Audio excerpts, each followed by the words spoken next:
Carolyn here from We Teach Well.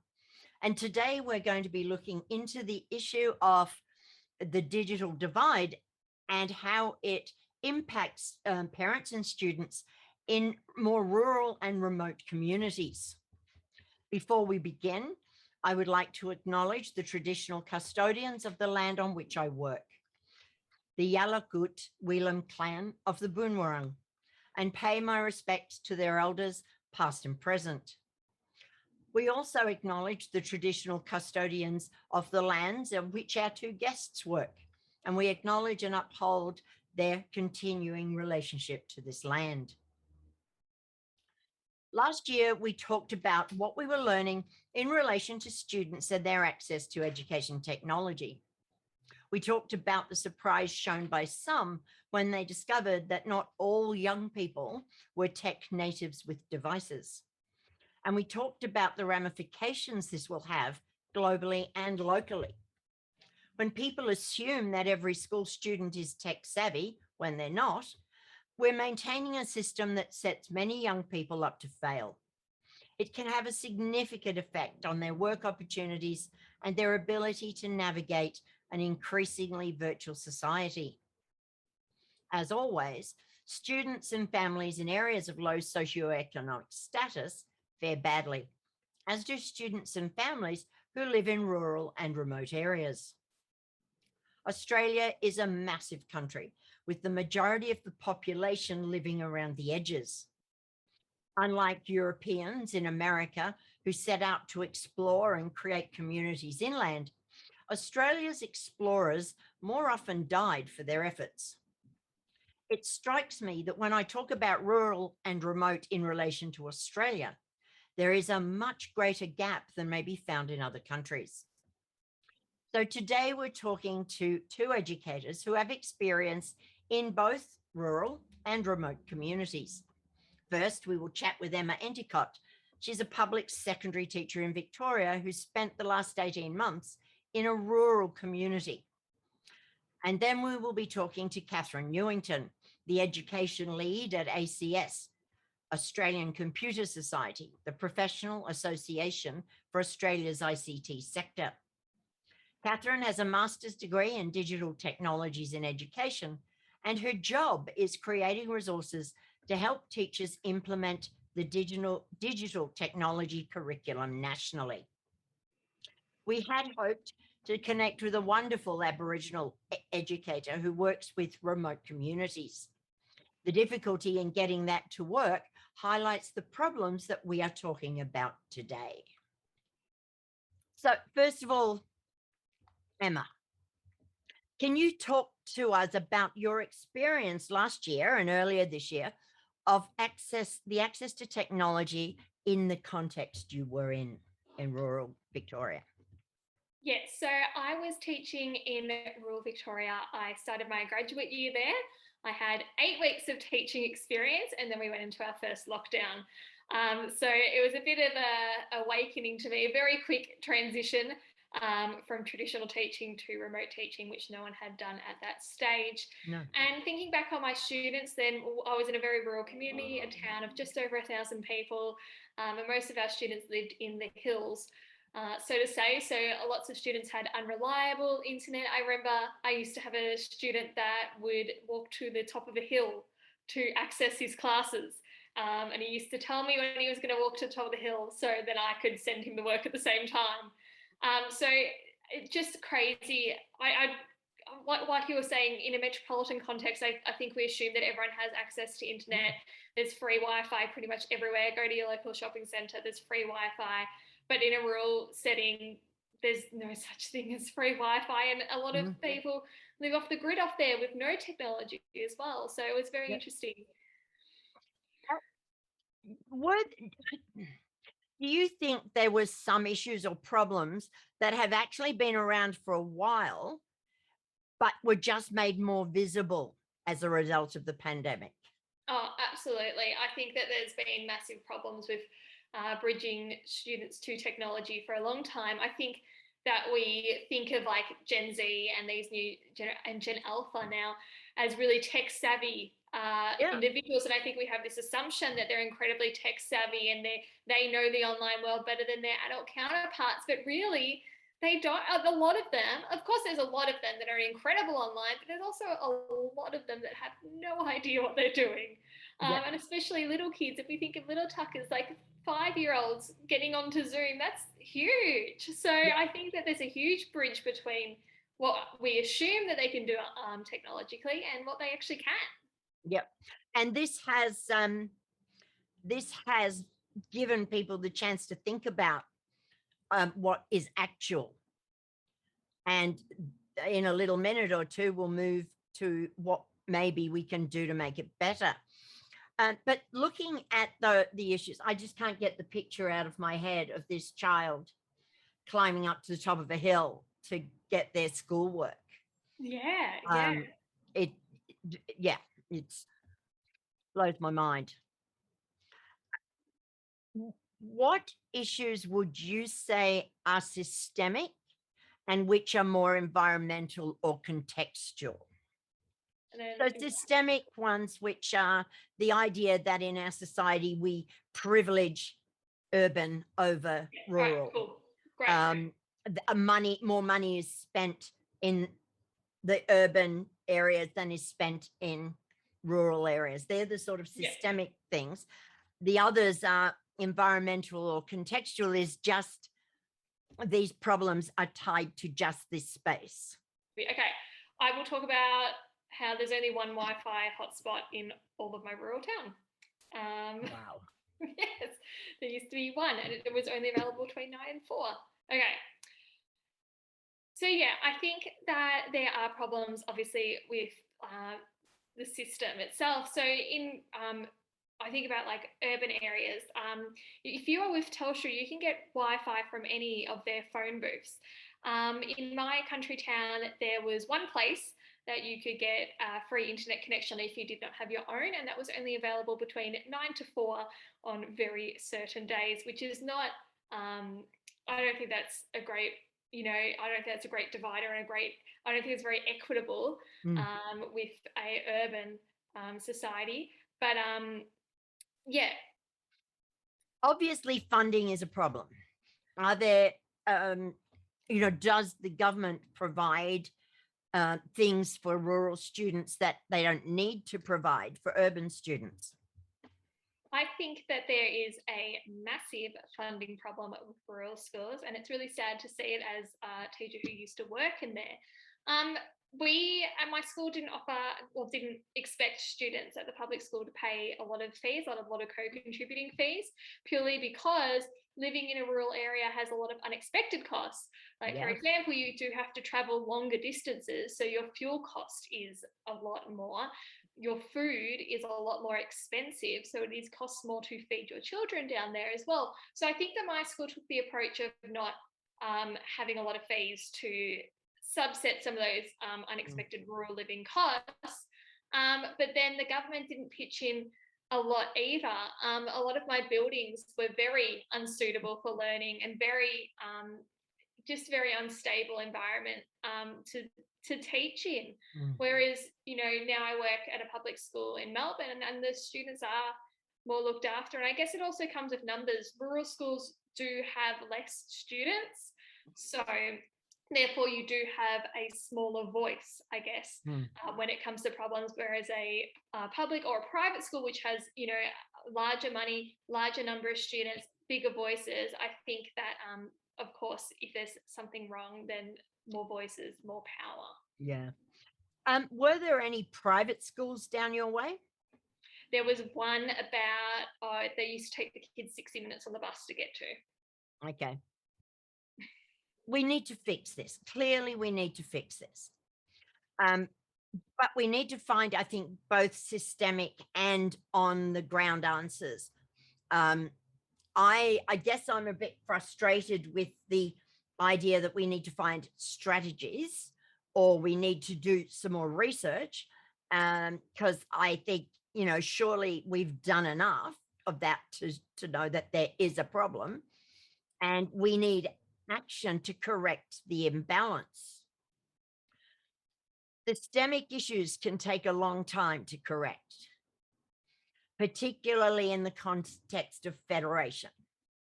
You've got a federal government that's got all the tax dollars.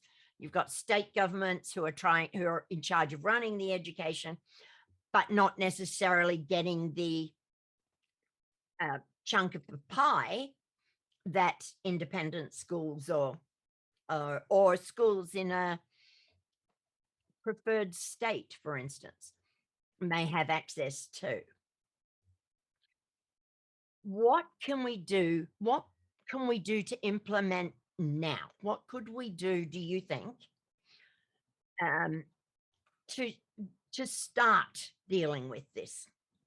I think that we are not listening to educators as much as we possibly could.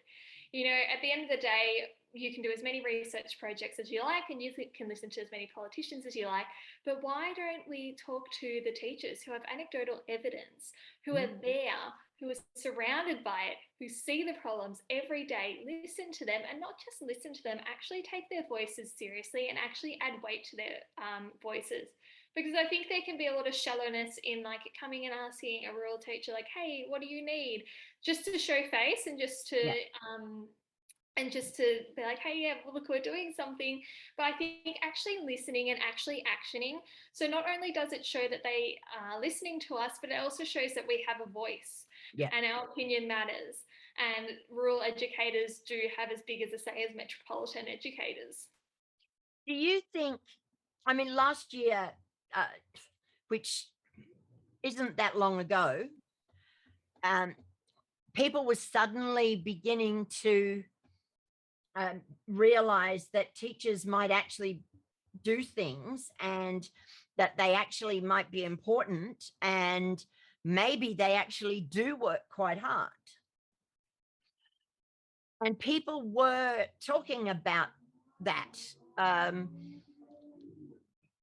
Do you think that has stayed, or do you think we are perhaps moving back to taking teachers for granted again? I think that I really did enjoy that moment where, you know, we were rallying for our teachers and acknowledging the important work that they do. And I think that there's only positives that come with that. You know, when someone feels supported, no matter what industry that they're in, when someone feels supported by the community surrounding them, of course they're going to have better outcomes. But I think with alongside pandemic fatigue, I think that can sway a little bit too. Teachers do important work. My colleagues are incredible people. My colleagues are absolutely just superstars getting through every day. And look, we're all tired during this pandemic, and for teachers to be able to get on with it, readjust their curriculum again and present it in a way that students will hopefully engage with, I think that's just an incredible thing. You won't get any argument from me, obviously. One of the things that I found at the EduTech conference was on just about 10 days ago, and it was all virtual this time. And I listened to a few of the addresses, and the thing that I noticed compared to the last few years where we've been on the periphery of education technology, I heard people who were involved in EdTech and who were creating EdTech talk about the importance of teachers. And rather than hearing about tech that was teacher proof, or, things that you could do that would remove the sort of centrality of a teacher, I was hearing the opposite. So even these EdTech heavyweights saying, we know that human connection is important, and that no matter what else we do, we have to take care of teachers and upskill teachers and do anything, because we've realized that you can't have good learning without teachers, human being teachers. And I think that was really encouraging, because we're all in lockdown and have been and I'm not in a school, I'm in lockdown. I wonder whether that is happening outside, whether that understanding of the importance of teachers is is still happening in the wider community. At your school now, where you're in an urban environment, do you think that is still, that importance of teachers is still occurring? Yeah, I think well, the other day, I obviously wasn't at school, I'm in lockdown, but for those Mm, who were lucky enough to be at school, we obviously have some students who are being supported. We had a parent drop off heaps of baked goods and yeah, treats for us all, which is so nice. yeah. Seeing the picture did make me incredibly jealous, but it was a very nice. Um, it was very nice for them to do. And I have been, I still receive emails from parents saying thank you, which is just, it makes your day so much Absolutely. Yeah. brighter when that happens, when you know that your work is being appreciated. But I think we don't. I think as a society we don't need to dip from that support. I think we need to keep it and think back to how did we support teachers at the start of the pandemic and Mm, realize that this pandemic is still going on. Teachers are still doing their best. So let's keep on support. I think mm, everyone needs support, especially the students. The students need the support the most. They're really missing out on social connection. I yeah. think, if anything, learning online teaches us the importance of social connection and how Connection. learning is a really social activity. Mm, Being in a classroom is a really social activity, and you are learning all these social skills and you're socializing without even knowing it when you're in a classroom. And I think mm. that as beautiful as EduTech is, and I love it, I think especially in a rural community, socialization in young children and young teenagers is vital. I think it's vital everywhere. Because we hear a lot about, and I must admit, every time I hear it, I want to jump in and correct it. We hear lots of people saying, "Oh, I'm homeschooling at the moment," and I was, "No, you're not. You're supervising your children's education. You are not homeschooling." Because homeschooling, which is a really big thing, um, they do all the teaching elements at home, but people running it, who have been approved by government to run it, um, deliberately put in those socialization activities during the week where they go and meet with other homeschooling parents, or they go and um, have picnics with other groups. So even people who are deliberately homeschooling, who are doing all of the learning at home and a lot online now, make they have to, it's a requirement that they include a number of socialization activities for the children, because that's often what the children miss the most. Absolutely. Mm, Learning is I think at its core, a very social mm. thing. So I think that, while we are in lockdown and we do need to do the right thing at the moment, I think that when we go back, we shouldn't take for granted really how much our children need social Social, yeah. interaction. I have twin nephews, and one of them just loves school. Don't I don't understand it, because my twins did not love school. But one of them, my nephews, just loves it. I mean, he would refuse, no matter how sick he was, he would refuse to stay home. His greatest achievement in 2019 was not missing a single day of school. Amazing. Now, his schoolwork improved online, but he missed the social stuff. So for learning, he's better off online, because he's like me, he's got ADHD. So it's for learning, it's better online, but for everything else, school's better. Mm. And I wonder, do you think that's a sort of hybrid model might be useful for students in a rural community? I think a hybrid model would be very successful anywhere if the infrastructure is there and the infrastructure is accessible for everyone, which would take money and it would take support and there would be huge teething problems. But I think a hybrid model is awesome. It gives students a bit more choice, a bit more student voice in when, how, and why they learn. But it also keeps those cores of socialization strong. So I think hybrid's absolutely fantastic, but it does need to be equitable for everyone. And that goes into what I was going to ask about, and that is the infrastructure. So when we talk about, are there things that we can do on a micro level, each that teachers can do in their classrooms, that's one thing. But when we're talking about rural and remote, there are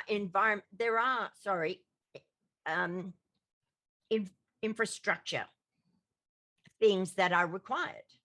I mean, we're not going to get that. We're not going to be able to reach that equity unless we have more towers, unless we have more coverage. And that's going to have to come from governments, isn't it? Yeah. I also think that in rural settings, there are people who do want to live on the land and they do not want towers as well. So I think we do have a broader problem, not a problem, so to say, but a broader issue. Yeah, with the way people see education and technology. I think as educators, we've really embraced it. I feel like we've been, we have to embrace it at the moment. But, you know, expressing that as well further into the community further, saying, hey, look, edutech's actually really good, let's give it a shot.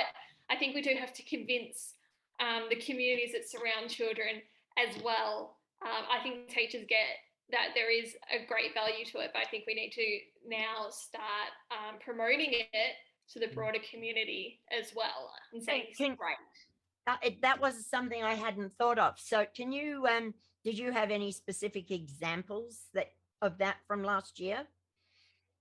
That idea of people in the community who didn't necessarily want more infrastructure. No, there's certainly people who enjoy living a lifestyle that is off the grid. I personally could never do it, but you know, there are people and that's what they've chosen. They've chosen to have a more organic and a more earthly lifestyle, and I think that for them, remote learning and edutech would be an incredible challenge and almost something that they'd oppose. Yeah. That is interesting because I would love to live off the grid. I have this idea of building a straw bale house and a community of old women who are doing all sorts of fun things off grid, but with internet. See, there are people who don't like internet. I couldn't live without the internet. There's some people who have never connected to the internet still living in Australia.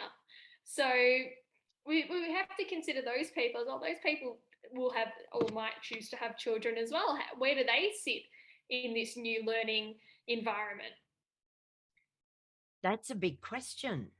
Sorry. Okay. That's something we have to think about. So even if, so I think I remember you saying last year, because there was talk at the beginning of the year of making laptops and dongles available for students who didn't have access to those things. Now I'm imagining the dongle would only work if there was a tower close by. Yes. So the dongle would connect to the laptop and then you'd need to be within proximity of a tower to get it. So it wasn't going to help a lot if there was no close tower. Yeah. Well, if you're on a farm, you've got reception, I think, at the front of your farm and then not much. Or the top of the hill. Yeah, the top of the hill, poor kid. All right, that definitely is something that I hadn't thought about. Is that there might be people out there who don't like the internet. I Remotely can't. connected. I don't understand that at all. Well, I guess if you've never been around it, then it's not something you can miss. Well, no, but I mean, I grew up without it. I only got access to it very sort of late in life. Yeah. But I love it. Same. So, in wrapping up, I'm going to ask you a question, and it can be something we've already talked about. Hmm. What is the one thing that you think needs to be done to start reducing the inequity? If we could get one thing that would help. I do think that there is a funding issue between urban schools and regional schools and remote schools. And I Yeah. think looking at that funding model and looking what's actually happening in those schools, getting into the core, talking to the teachers, talk to the business managers, talk to the principals, and say, hey, why is your per student budget so low compared to these city schools? Because at the end of the day, every child deserves the same opportunities as Absolutely. another child.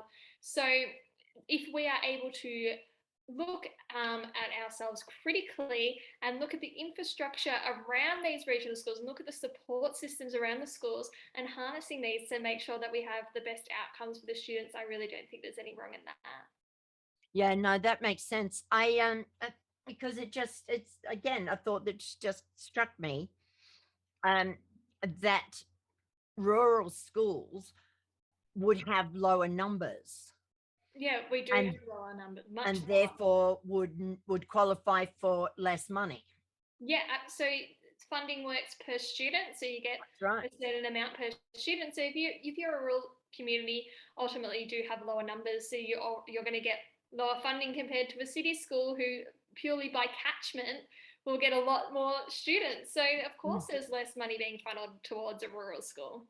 And even if there are fewer students, that you still need a similar number of um, qualified teachers to Yes. teach in particular subjects. Yes. Hmm. So money. It would help. Like I don't think it's going to cure all problems, but it would No. definitely give them a good start. Yeah. And that's what I asked. What would you think that the first thing, just one thing that you think would be a good way to begin? Yeah, I think, government support. I think a More lot of money. government support is tied to government money. And I think Mm. relooking the funding structures would be a really lovely way to start, and listening to teachers and looking at the infrastructure and being really critical. Yeah. Thank you, Emma. As always, it was delightful to talk to you, and you raised a couple of things that I hadn't considered. So that's always good. But thank you for your time.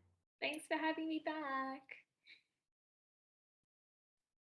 Catherine, can you talk to us about your experience of delivering all things digital to teachers in remote communities? Yeah, absolutely. Thanks so much for having me today. So I work with teachers right across Australia. And what I found is that some of the teachers that I've recently connected with are living in remote areas and really struggle to connect with other teachers. So their professional network isn't as big. And also the access to face-to-face professional development is also really lacking too. So these poor teachers who are really willing to get out there and try to improve their teaching practices are stuck because they don't have that professional network that we have, and also don't have access to gaining that network through face-to-face interaction. For me, one of the things that has brought me closer to these teachers is actually COVID in the last 2 years. Yeah. So because we've been able to work with more computers and technology, that teachers are a little bit more savvy with that. And what I would normally do is go and connect with teachers face-to-face in schools. But now I'm opened up and using virtual platforms and still connecting with them now. And I've spent some time having some conversations with them and just helping them connect with a professional, just to help them at that beginning point to bounce ideas off each other. That's probably one of the biggest things when you are looking at digital technologies teachers. A lot of the times they are the only teacher in their school that is running that program or that subject. So they can't just have that professional, bouncing ideas off each other and that support to build a really quality unit of work. So one of the things that I'm really proud of is just being able to support those teachers in the context that they're in and being able to improve their professional knowledge. So I'm working with a teacher in a remote school, Indigenous school in WA, and I'm working with another teacher in Cairns, which isn't as remote as the one. I think the one in WA is about 2 hours from Broome, so it's properly remote. But some of the issues that I have with a teacher in Queensland is not necessarily, it's the lack of community that you have behind you too. And so I found that, they're really similar struggles that they've had, but I've really enjoyed working with both of those teachers and boosting their confidence and excitement to teach too.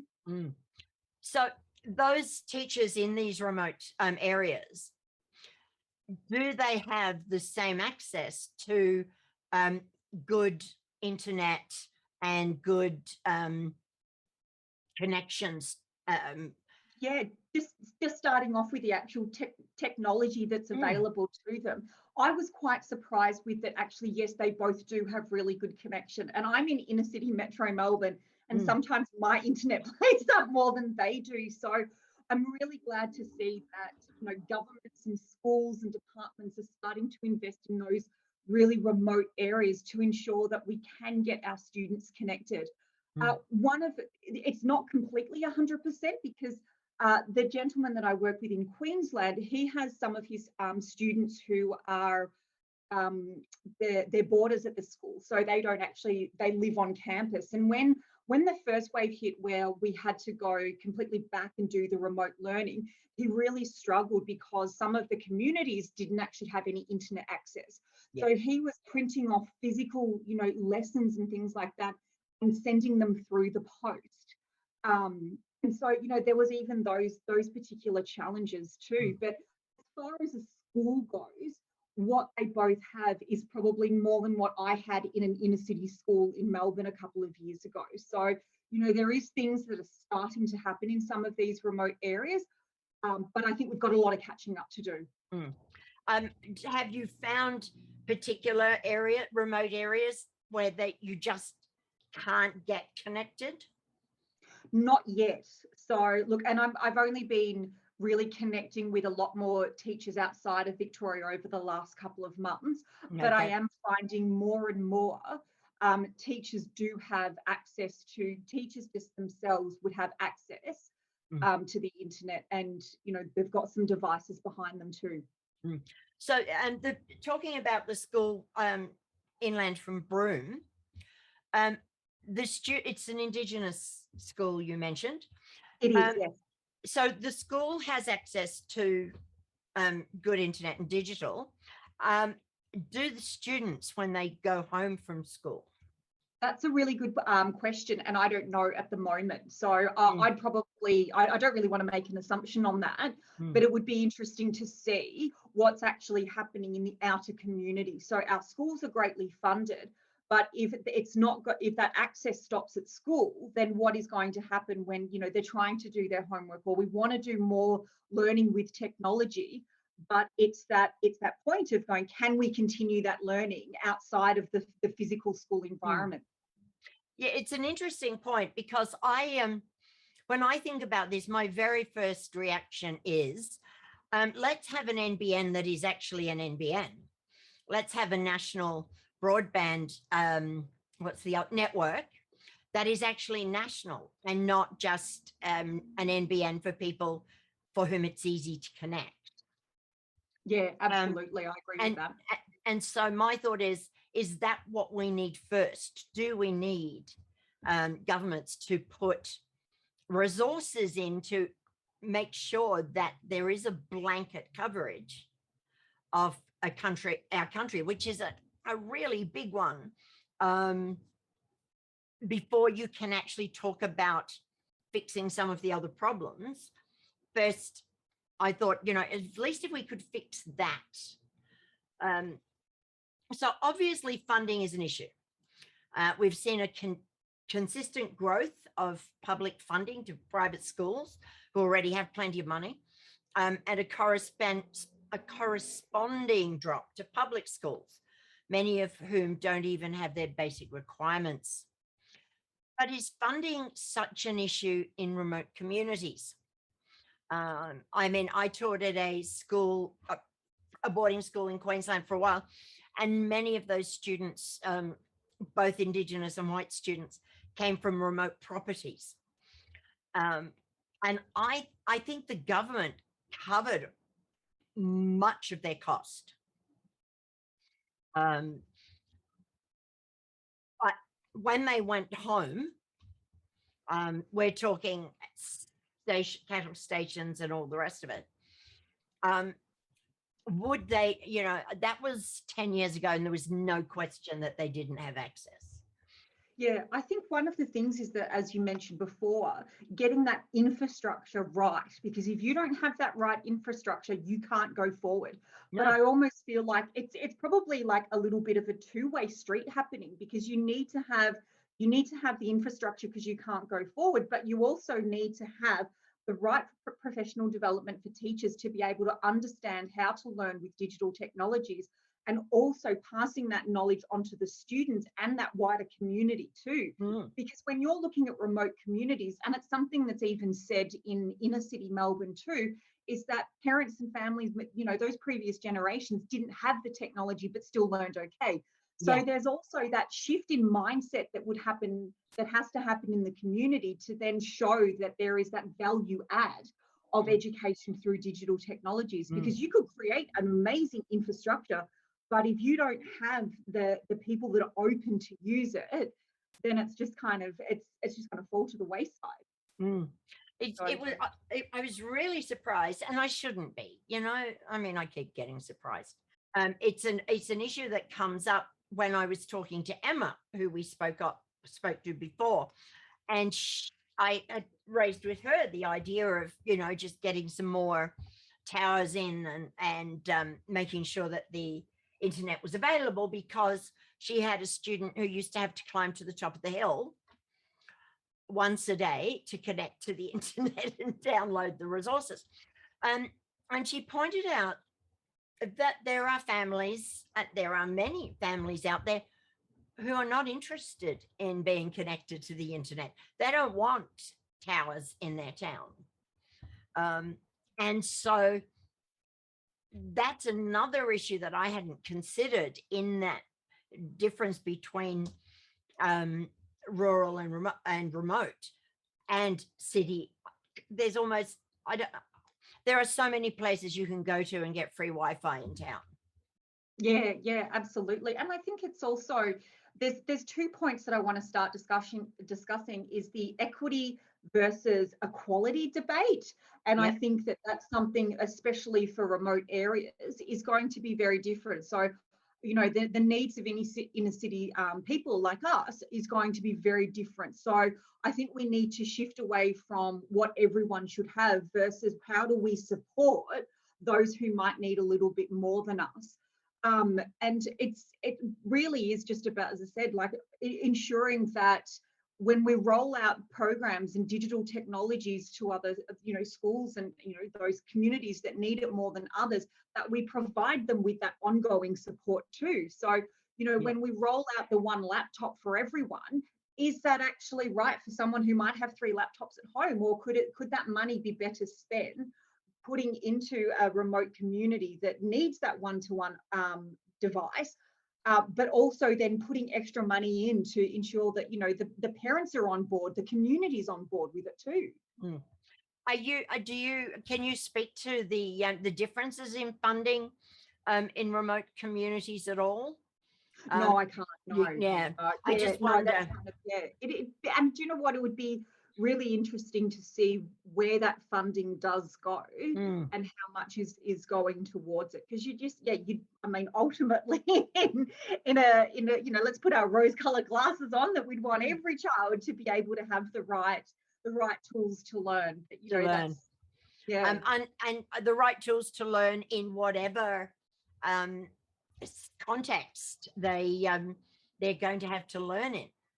Yeah, because there have been some times as well where even just looking at the right type of technology for the remote community. I did a couple of weeks of volunteering in East Timor in a proper remote, mountaintop village. And one of the things, we went into the classrooms, and one of the things that we found is that, all of these amazing laptops had been donated by schools, which is great. But what they didn't factor in was the humidity and the heat, and a lot of the robotics behind it, something as simple as the connections between a key on the keyboard had actually stopped working. So, within a couple of months, these machines and the technology had become obsolete. Yeah. Imagine trying to type something without the letter O. Well, yeah, that's right. And I mean, I remember in the early time, as they, when computer rooms and stuff were being introduced to classrooms, it's sort of late 90s, early 2000s. Those rooms had the best air conditioning in the school. Yeah, I remember that too. They were all they were cool. So when you went in, everybody wanted to go there in the summer, because in order to keep the computers running, they kept it at a low temperature, which is, now I begin to understand why that is. Okay, so when you look at the issues, if there are issues that you for getting connected, which ones are there? Ones which have actually been going for a while, but we didn't notice, and it wasn't until COVID that we actually became aware of things that we hadn't otherwise been aware of. I think for me personally, looking at from a point of view of a teacher and also someone who supports teachers now, is the big one for me is those teachers that are in remote areas that don't have access to build their professional network. I think that's one that came to light. And it was really great that I was able to connect with some of these teachers via Facebook groups to say, I need some help with this. And then I went, I'm your girl, sign me up, I'll certainly help you. And it wasn't really until then that I was like, these teachers are doing such an amazing job by the challenges that they have to overcome by, again, like unpacking the curriculum, finding their professional development and going forward. Like, you do what you can at the time, but just how they're overcoming that is absolutely amazing. And, I just really want to support more remote communities and know that I can now do that. And I am still successful and don't have to be face-to-face with these teachers. So, the Zoom and the virtual meetings that I've had with these teachers have been just as valuable as a face-to-face session with teachers too. And it makes it so much easier, doesn't it? Yeah. Because you don't have to plan times, or, there's so many things that make it just, I think, a really good platform for working with teachers. I'm not sure, and you taught in a primary school before you started. Do you think it's the same for the students? Oh, good question. Yeah, I think that, look, I think we only know what we only know. And so, the experience of growing up in a remote area versus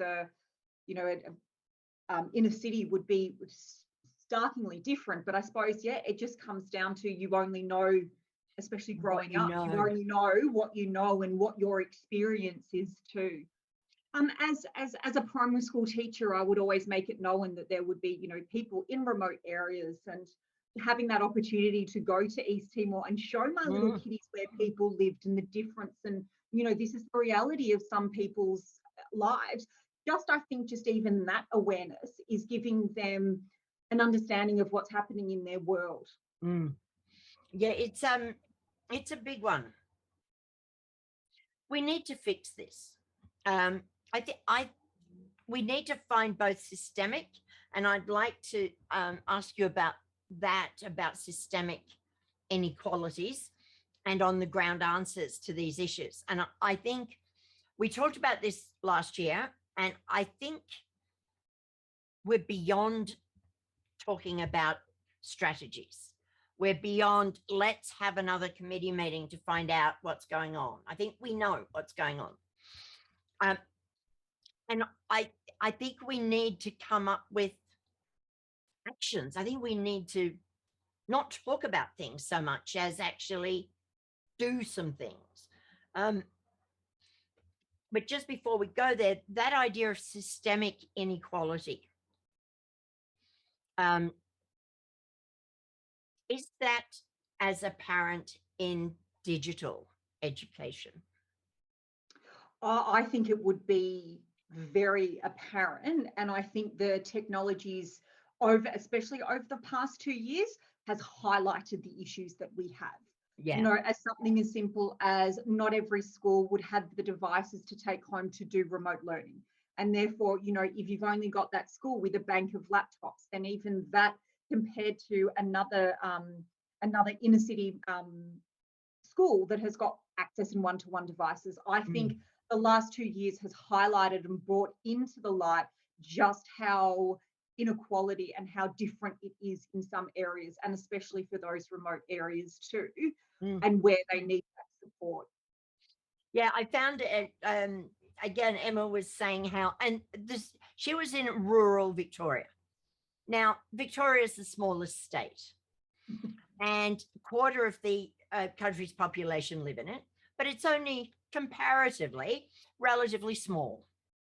Yes. Oh, in comparison to other ones. Yeah, absolutely. You know, to Western Australia, Northern Territory, or inner, you know, Queensland and New South Wales. And she said that where they were, only just a few hours from Melbourne, there was one place in the whole town that had free Wi-Fi. Oh, wow. Yeah. One. And that even though they were given the laptops and dongles, they didn't necessarily have that, couldn't necessarily use the dongles because there was no coverage where they lived. Yeah. And I think that idea of, you know, the build it and they will come does not work and does not apply at all to digital technologies. And, you know, if we keep just throwing devices at teachers, at students, or anyone who's trying to learn, it will be ineffective because you're not bringing in the pedagogy with that. You're not bringing in what it should look like and modeling good learning with the technology. And again, you've also got to bring on board and bring the parents and the community on that journey too. Particularly, I would say, in rural and remote.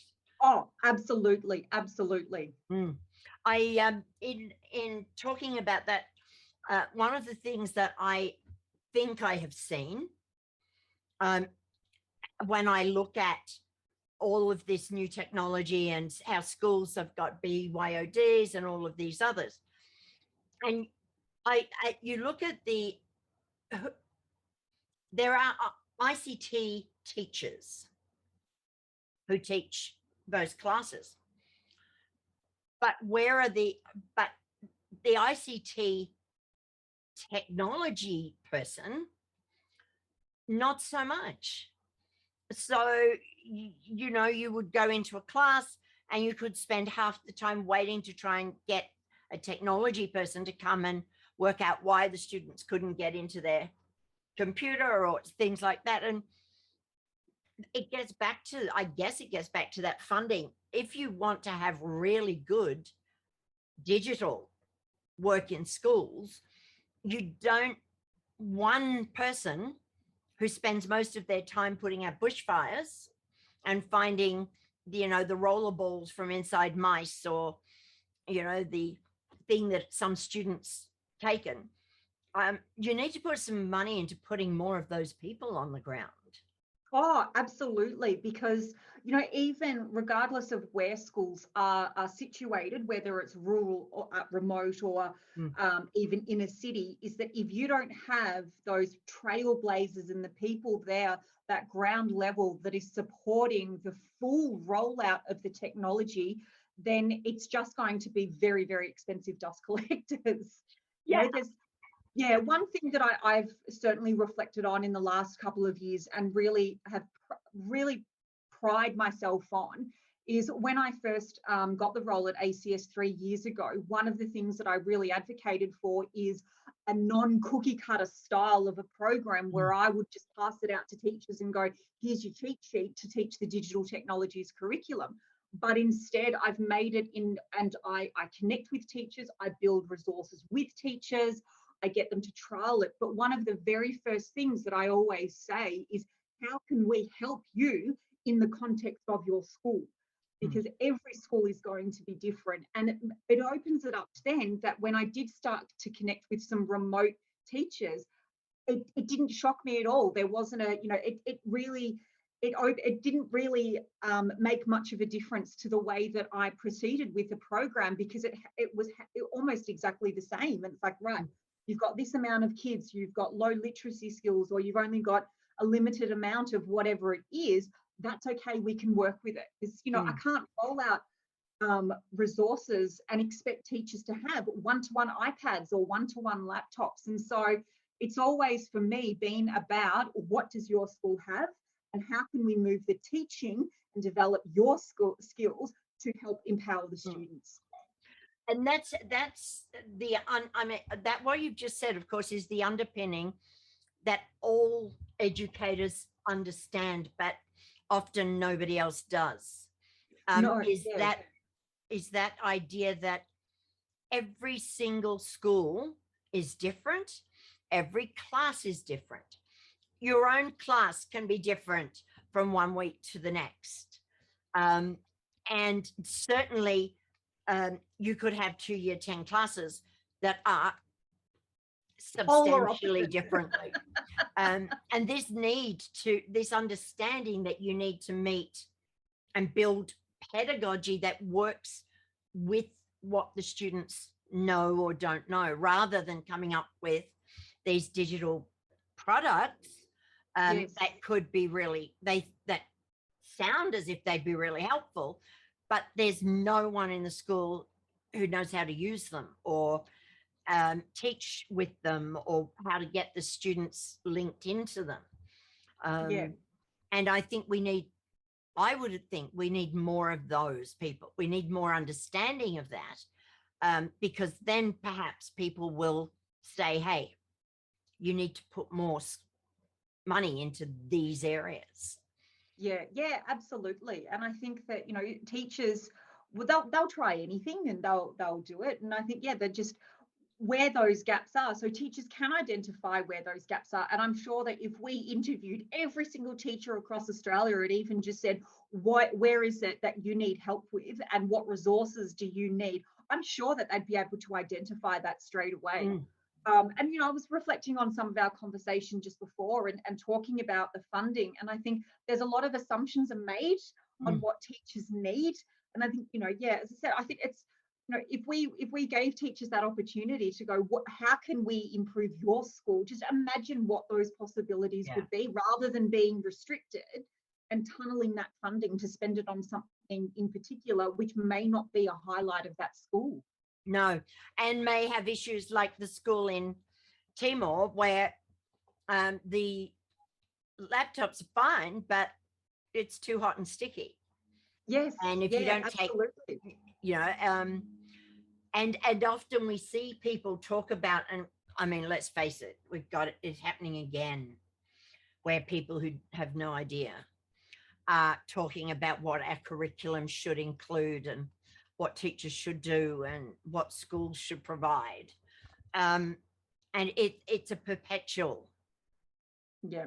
Oh, Uh, this is just something it's an issue that's always been around. And, it's unfortunately, the people that are high up making those decisions aren't teaching at the ground level that you and I were in, and don't understand the trials and tribulations and the issues that can and the spot fires that can happen in a day for teachers. And I think that's always been an unfortunate missing link. Yeah, and it makes it difficult because they make these grand statements and plans without realizing, teachers differentiate constantly. And teachers have been differentiating before people talked about differentiating, because you've got all these young people in front of you and they're going to do things that you don't expect. It's I find that frustrating for teachers in the classrooms. So systemic things, and let's face it, we are talking about systemic problems when we start talking about remote communities in Australia, particularly Indigenous communities. There are systemic issues that affect the way things can be done or are done, and they're difficult to correct, particularly on the context of federation, where you've got a national body, but you've also got states and territories. Now, I only discovered not long ago that it was during the Second World War, I believe, that the states gave the federal government the right to collect taxes because it was easier to keep it on a national level when we were looking at supporting a defense force and the war.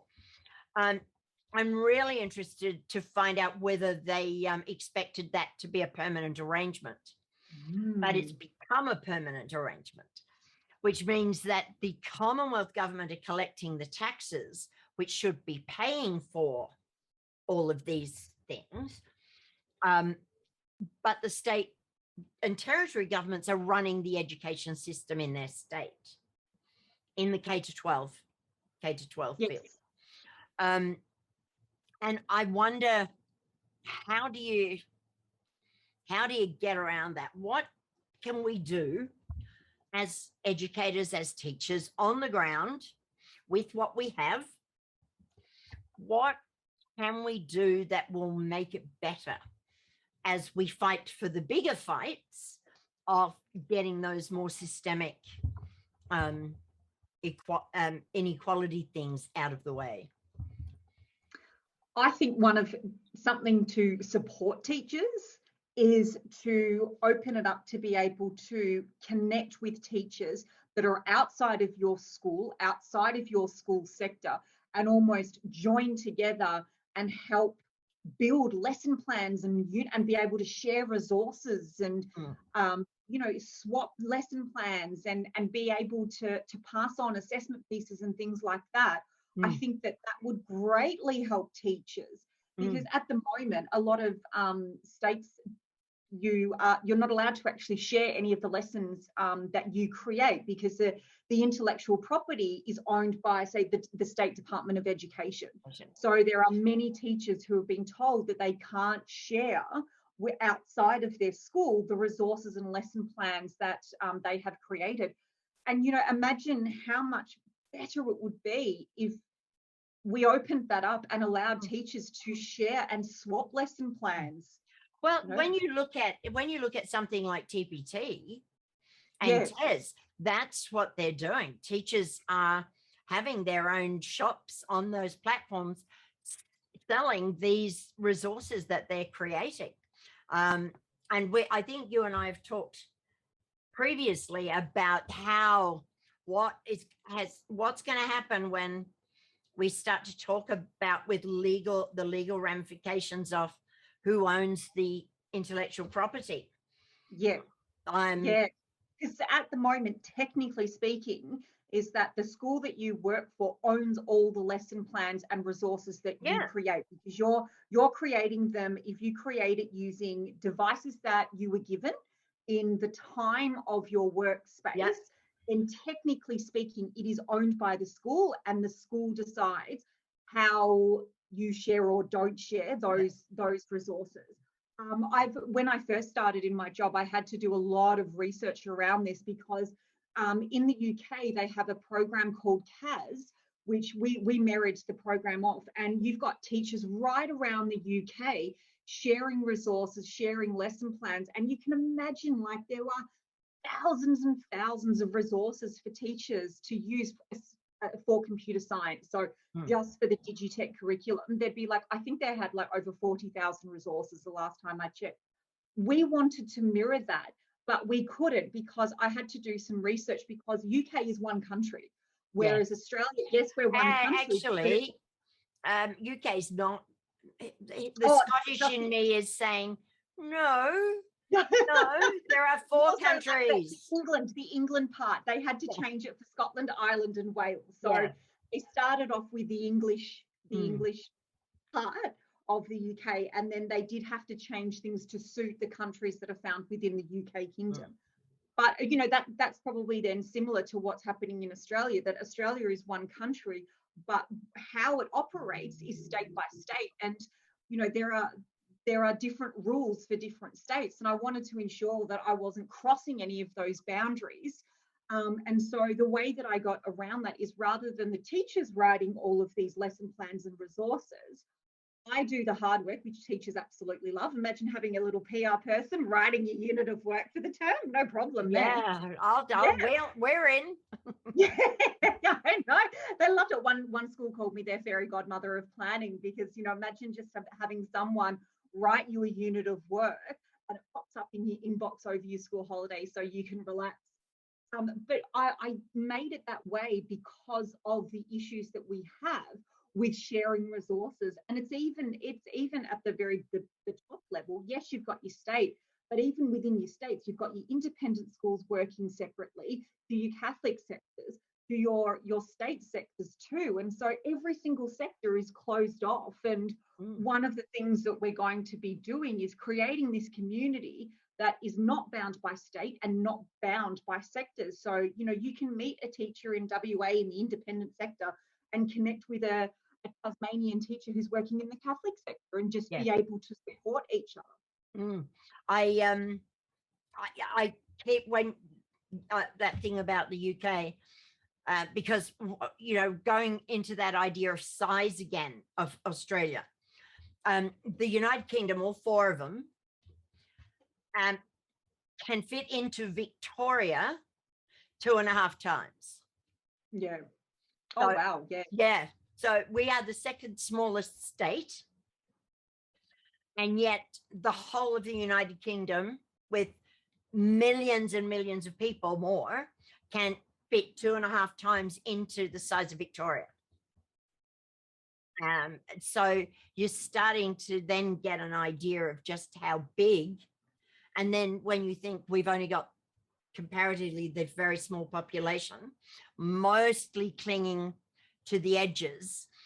Patrick White, in his novel Voss, based on the explorer Ludwig Leichhardt, made that comment about the European settlers clinging to the edges of the country.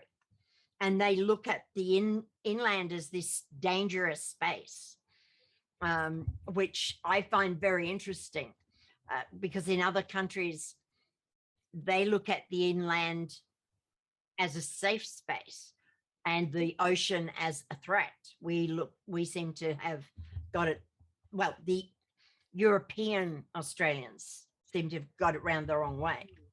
But there was something I was going to ask you on that, and my little red herring took it from my mind, but it will come back. In your role at ACS, in your position in ACS, you would be aware of discussions around technology in other areas, not just in education. So in health and wellness, in the health industry, in finance, and all of those. Are there similarities to the issues faced by all Australians, or some Australians, in the rollout of the digital technology? Yeah, so one of the major issues that we have in Australia is the decline of the domestic talent of our IT professionals. Yeah. And so you can imagine, and that's the issue that we're having is that the increase of technology and using technology in the workplace is obviously increasing. But the talent that we have as domestic is on the decline. That's very, very different to lots of other countries. Yeah. So, there's ACS publicises something called the Digital Pulse. So it's an annual publication that looks at the landscape of IT within Australia. So each year they use a different theme. And it compares Australia's stance to other countries. And unfortunately, we're at the lower end. Like, even though we're more of like a modern country, that there are countries that are surpassing us, which even surprised me. And that goes then, imagine then the trickle-on effect that we would have with our decreasing domestic talent that we have, with the type of technology that we can use to boost our economy. If we don't have those IT workers, and I think it's been highlighted even more that when Australia shut our borders, we shut our borders to all of those overseas IT professionals coming in. So it'd be really interesting if we already saw a decline, what's happening within the landscape of Australia now.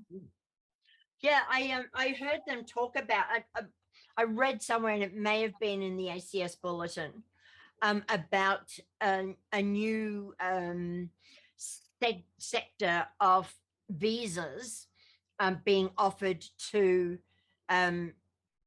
people who had specialty in privacy and digital security things that they would get, they could apply to immigrate based on having these skills that we don't have. My question would be, though, why don't we? I mean, that's one of the questions that we're trying to solve.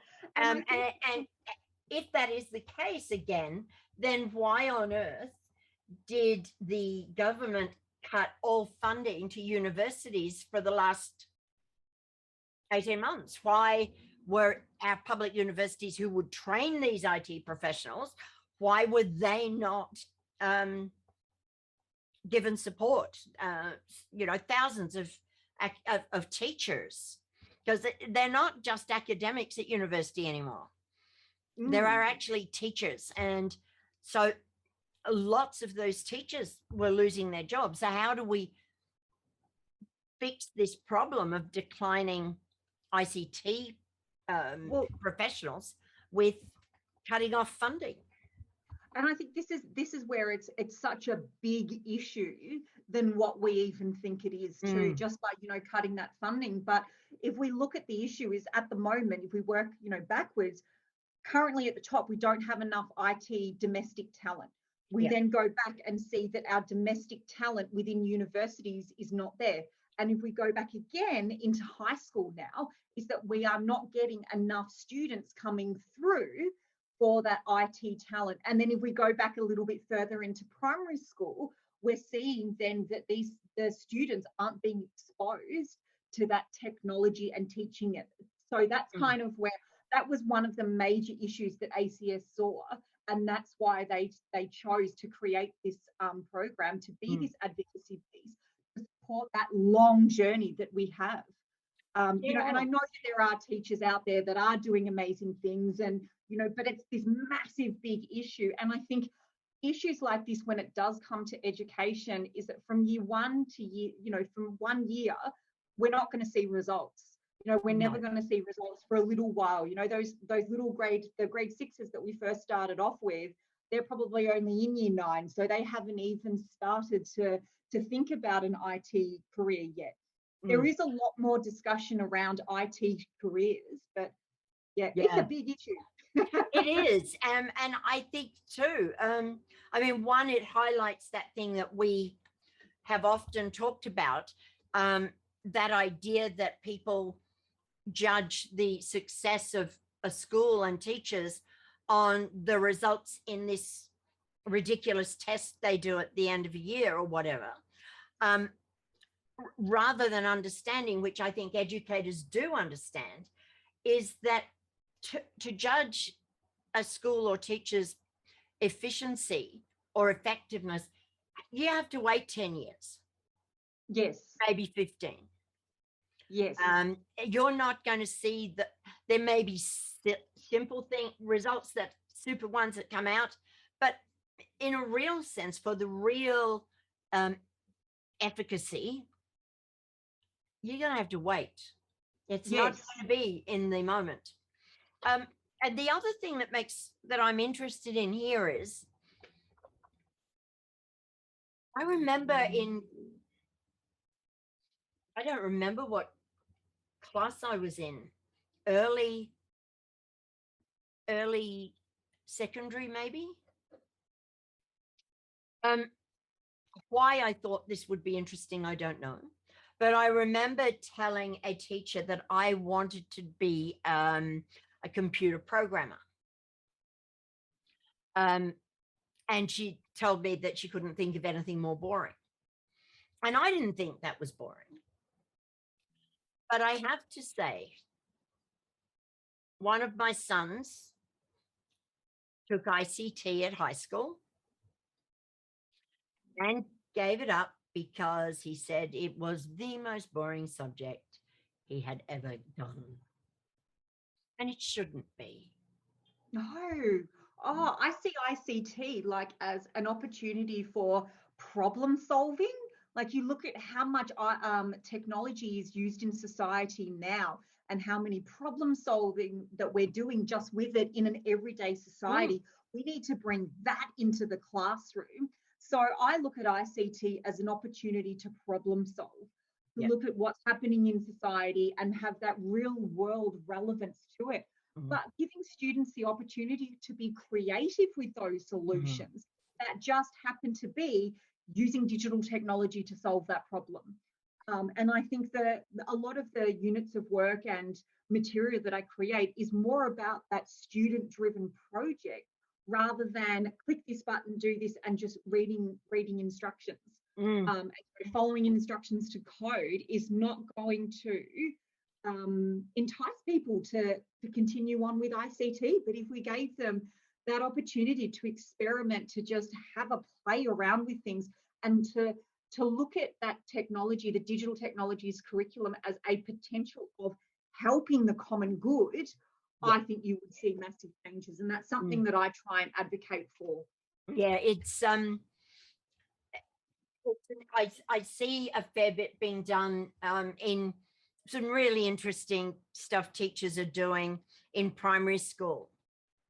And I wonder whether particularly with ICT, there's two ways you can get a teaching degree in Australia. So one is that you do an undergrad in a particular subject area. And then you apply to, well, I did a DipEd, which was just that year of education studies. And now you could do a Master of Teaching at Melbourne. The point of it was that you had, in that idea, was that you had a really solid subject knowledge to add your education stuff to. And the other way is to do a 4-year BEd. And I, from what I have observed, and it could certainly be wrong, what I've observed is that people who have done it as a BEd don't have as much time playing with their subject stuff. And I wonder how that would affect ICT teachers who are teaching ICT. If they hadn't had that time to play, if they had never had the opportunity to play with technology, then how can they make students get excited about it? Oh, absolutely. And I think even as teachers, we each have our own passions. And, I'll be honest right now and say my passion was not English at all. So then I think I've just been unfriended. But your time will come. It was one of those subjects where, look, I would teach it and I would bring in as much as I could. But you put a digital device in front of me and, oh, man, I would much prefer to teach that. And I think one of the things is that, teaching is such a master of so many trades and so many disciplines that it's really hard to, kind of try and do everything at once. And, we talk about this crowded curriculum, but I think it comes down to crowded expertise of the curriculum content. Yeah. So, trying to be an expert in geography and science and English and maths and digital technologies, especially for our classroom primary school teachers like myself, who had to teach everything. Yeah. And so often in high schools, you see it happening that new teachers, and we've talked about that, because that's what we're focusing on building is PD to help teachers who are teaching out of field. So English teachers who have been given an English class because there's a whole how to schools work and where funding happens and what courses are specialist and which ones are generalist, and around all of those things, you'll often find the Japanese teacher will have a couple of junior English classes or a history class, and the PE teacher might have a science class or a maths class, or which they didn't go into in depth. And they're then trying to make up for what they didn't know. They can't. I mean, because they'd spend all this time getting very good at one thing. Well, some did too. I did one. English and literature, and that's it. It's all I know. It's all I can get excited about.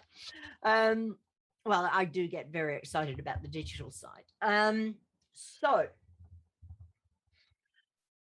what do we need to do to provide teachers in a lot of those remote areas with really solid, good, helpful professional development that helps them actually be able to sort of be confident in their classes?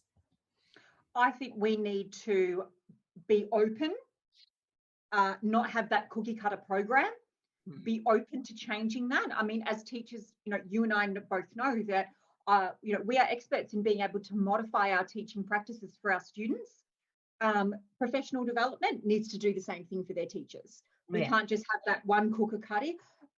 And I think then it needs to be an ongoing relationship with these teachers in the remote area too. And, you don't just want to have that one day professional development and off you go. No. I think that you need to be there as the professional development provider, is that your relationship, especially with these remote teachers, needs to be ongoing for at least 2 years. And the reason why I say 2 years is because you've got year one where they're practicing and they're building. Year two is that they're using the knowledge that they gained last year to adapt, and then there'd probably be enough confidence to kind of go off on their own. And I find the teachers that I work with for 2 years are able, a lot of them are in their first year now, and they're at that stage where they're playing around, they're learning the curriculum, and I will certainly be there for them in year two to help them critique their craft.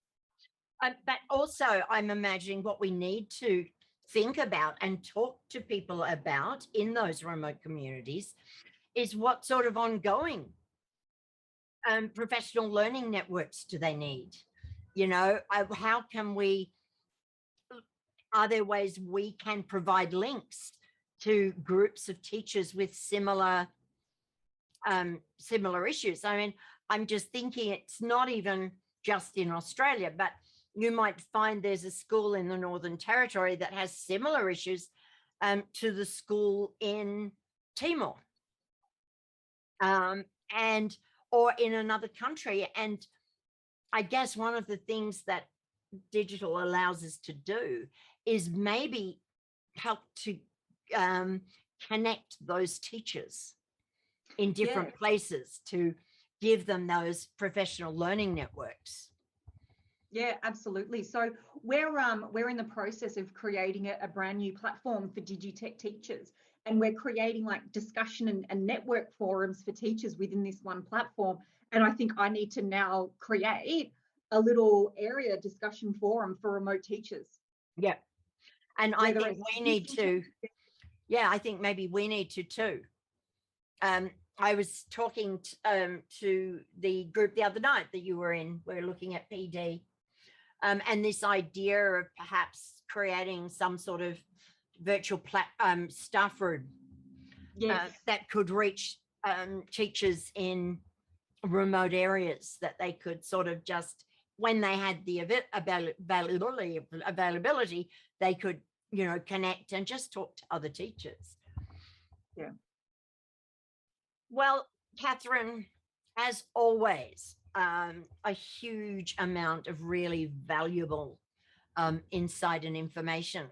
We're going to be talking about the digital divide until there is no digital divide. So it's So forever then. yes. So both of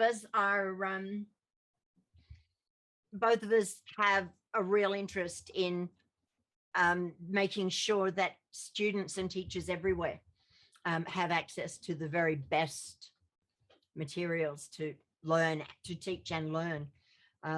So we'll be talking about this for a while. And I'm really, I don't know if we're meant to say it, but I'm really looking forward to working with you, because we're going to do some professional development on how English teachers and literature teachers can use the digital curriculum in their English classes. Yes, and using technologies too, again, combining those two areas. Two things, yeah. And giving teachers some practical examples and, ways that they can take it back into their class and continue changing and using technology for learning purposes specific to English. I'm really looking forward to that. Me too. And I think knowing that we both want to support all teachers too, and we have this, really similar thinking about supporting teachers everywhere, is that I think that we'll be coming up with some really valuable content for everyone. Yeah, I'm looking forward to that. And there was one person made a comment as I was preparing for these sessions, and it's one that I have sort of started, but it's obviously one I need to put more time in, talking about finding teachers in remote Indigenous contexts to talk about it. And one of the people who is part of my network said, you just need to build the relationships. And obviously I know that and understand it, but maybe I need to put more, make it more of a point of action to start speaking more to teachers in these remote places to see how we can, work with them and what they need. Yeah, I agree. And just being able to, how can we bring on those remote teachers when we are doing a face-to-face? The question that I'd probably be asking myself now is, how can I support those remote teachers who physically can't get to where I'm presenting, but how can I still include them in for the day, whether it's doing some recordings, having them live stream and pop in and seeing me, just having a laptop there instead. Because I think the great thing about technology over the past 2 years is how much it's evolved and how much confidence teachers have had into now using online platforms that those teachers didn't use before. So prior to having to go to remote learning, there are some teachers who probably would have never picked up, or had a virtual meeting, whereas, look at how many teachers, especially in Victoria, are still in that position now. Yeah. It's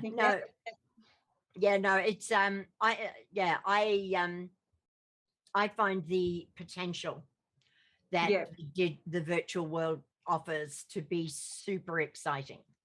Yeah.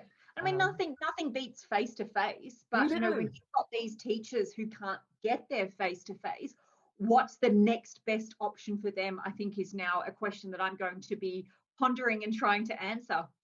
And I'm thinking exactly the same. I need to do some research on it with teachers in remote areas. What is it that they would find the most helpful? What is it they really need? Because we can talk about wanting to fix it, but maybe we need to find out what they want to be fixed. Yes. Yep. As Lauren Sayers said once not long ago, she gets a whole lot of emails from people offering solutions to problems she doesn't have. Thank you again, Catherine. Thank you for your time. Oh, not a problem. It's always a pleasure speaking with you and connecting with you. And you, very much so. Thank you, everyone. That is We Teach Well's final event for the DIF 2021. Again, it has been a really interesting experience and one that we have really enjoyed and are very privileged to be part of. We look forward to seeing you all again in 2022.